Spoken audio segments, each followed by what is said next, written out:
Hello hello hello. तो आ चुका है न्यूज़ फ्लश का एक और नया एपिसोड थोड़े से ही टाइम में। अब यूएस और ईरान की वॉर ख़त्म हुई कि नहीं हुई ये तो भेंचोद इनको खुद को भी नहीं पता।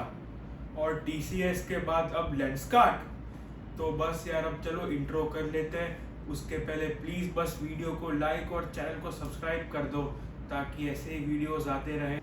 Welcome to the episode 18 of news flash, एक ऐसा शो जो मैंने खाली अपनी जेल जाने की चुल मिटाने के लिए बनाया है।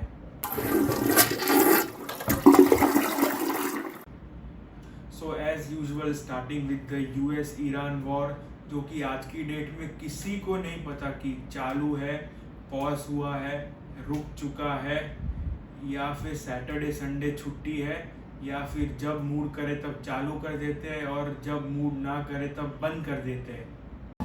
ये राज भी उसी के साथ चला गया सर। थोड़ी और डिटेल में बात करें तो कभी इनके टॉक्स चालू होते हैं, कभी सीज फायर होता है, कभी वॉर रुक जाती है, कभी कभी तो दोनों बात करने से ही मना कर देते हैं, only to again start talking after some time. As of now Trump ने क्लेम किया है कि इनके टॉक्स चालू है और सीज फायर एक्सटेंड हो रहा है। बाय द वे ये वही सीज फायर है जो ठीक से कभी हुआ ही नहीं था, और ये वही टॉक्स है जिनमें कोई भी रैंडमली आने से मना कर देता है। उन्होंने लगभग मना कर दिया। और मोस्ट इम्पोर्टेंटली हॉर्मोज भी अभी तक बंद ही है। यार अब अगले टॉपिक पे चलते हैं, नहीं तो मैं पागल हो जाऊंगा।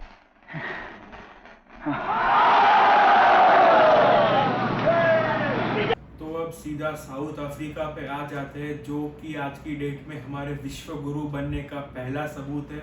और यू कैन ऑल्सो से कि विश्व गुरु तो साउथ अफ्रीका बना है and we are following them. Elon Musk wants to launch Starlink in South Africa which is his birth place, but उसको मना किया जा रहा है due to race based laws, जिसके हिसाब से कि अगर साउथ अफ्रीका में स्टारलिंक लॉन्च करना है उसको, तो उसकी मेजॉरिटी ओनरशिप किसी ब्लैक आदमी के पास होनी चाहिए। ये कोई तरीका है भीख मांगने का? भीख तो हाथ जोड़ के मांगते, आप लोग तो दादागिरी कर रहे हैं। और as of today South Africa में 140 से भी ज़्यादा रेस बेस्ड लॉज है, जो कि अपार्थाइड के टाइम से भी ज़्यादा है। अगर कुछ याद ना आ रहा हो तो याद दिला दूं। I know our laws are not racist. They are empowerment laws that are meant to empower the various people in our country who were discriminated against. And discrimination was perpetrated against black people, in particular Africans, colored and Indians. It was perpetrated against the women of our country. May I say, white women were also affected.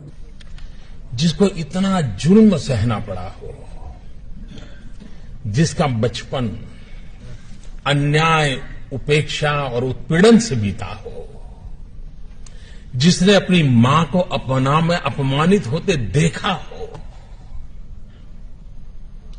मुझे बताइए ऐसे व्यक्ति को मौका मिल जाए तो हिसाब चुकता करेगा कि नहीं करेगा? महिला आरक्षण विरोध करके जो पाप विपक्ष ने किया है,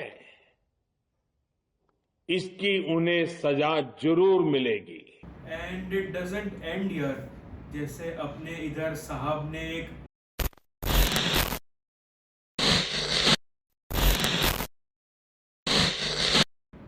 पाल रखा है, जो कि आज की डेट में सेपरेट इलेक्टोरेट्स की डिमांड कर रहा है, इक्विवेलेंट टू जिन्ना।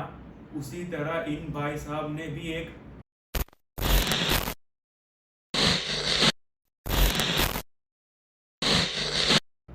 को पाल रखा है, name Julius Malema, who gives hate speeches like these. The mayor of DA in PE is a white man. So these people, when you want to hit them hard, go after a white man. They feel a terrible pain because you have touched a white man. अब अपने इधर एक group है जिसका नाम B से चालू होता है, और वो लोग गले में सैफरन गमछा और हाथ में डंडा लेके सब जगह उंगली करते घूमते हैं। Yes you guessed it right, ये वही ग्रुप है जो कि यूजुअली तो बस वैलेंटाइंस डे, क्रिसमस और नवरात्रि के टाइम पे दिखता है और कभी कभी ऐसे रैंडमली भी दिख जाता है लाइक इट्स हैपनिंग नाउ। अब वैलेंटाइंस डे तो जा चुका और नवरात्रि आने में काफ़ी महीने बचे हैं, तो अब ये बीच में ये वेले लोग कुछ तो करें टाइम निकालने के लिए। So they found this.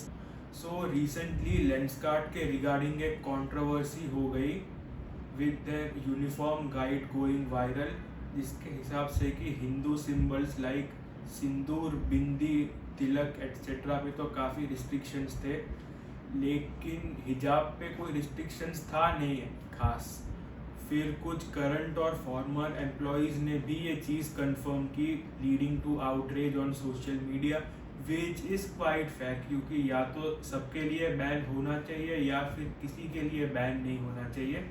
Then Lenskart came out and issued a public apology claiming that these are old guidelines and also issued new guidelines for in-store employees, जिसमें कि सबको सब कुछ अलाउड था पहनना। फेयर इनफ, ओके ठीक है। अब इधर लेंसकार्ट ने गलती की, माफ़ी मांगी और अपने गाइडलाइंस चेंज किए, तो आइडियली तो ये चैप्टर यहाँ पे क्लोज हो जाना चाहिए था। ठीक है, अब जिनको लेंसकार्ट से लेना है लो, नहीं लेना है मत लो, लेकिन बस इतने से हमारे बजरंग दल वालों की गांड के कीड़े थोड़ी शांत होने वाले थे। So they are back in the game, protesting outside Lenskart stores and harassing employees, most of whom are Hindu. So basically ये वही एम्प्लॉयज है जिनके राइट्स के लिए ये बजरंग दल वाले लड़ने का क्लेम कर रहे हैं बाय हरासिंग दो सेम एम्प्लॉयज।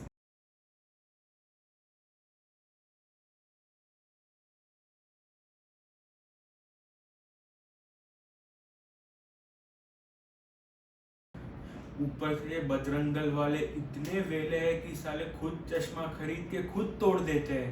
लो भाई, यार हमारे लेंसकार्ट के चश्मे, यार ये रहा लेंसकार्ट का स्टोर हमारे शहर का, एक नहीं है भाई, दो है चश्मे, ये देख लो। जय Shri Ram. So ending this with our newest black pillar, anti-national and Soros agent, Murli Manohar Joshi guys। अब ये जो सवाल है कि हम विश्वगुरु, इसको मैं आजकल मानता हूँ, ये शब्द हमें नहीं बोलना चाहिए। हम विश्वगुरु आजकल नहीं है। विश्वगुरु होना चाहिए, विश्वगुरु कभी थे सर, अगर आज हम हैं ऐसा नहीं है। Yeah he actually said that. By the way ये वही है जिनको कि 2014 में साइडलाइन किया गया था due to age along with LK Advani by an individual who has already crossed 75 and will turn 76 in a few months. My friends! Along with another 75-year-old DNA expert who frequently keeps parroting this Vishwaguru line.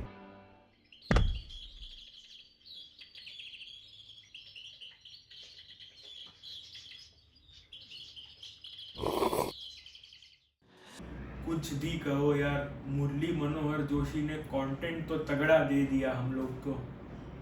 अब इतिहास में अगर मणिशंकर अय्यर के बाद किसी को याद किया जाएगा तो वो यही है। मुझको लगता है कि ये आदमी बहुत नीच किस्म का आदमी है, इसमें कोई सभ्यता नहीं है, और ऐसे व्यक्ति, ऐसे मौके पर इस प्रकार की गंदी राजनीति की क्या आवश्यकता है। ओके, तो बस अब इसको यहीं पे ख़त्म करते हैं। तब तक प्लीज़ यार वीडियो को लाइक और सब्सक्राइब करो चैनल को, ताकि ऐसे ही वीडियोस आते रहे।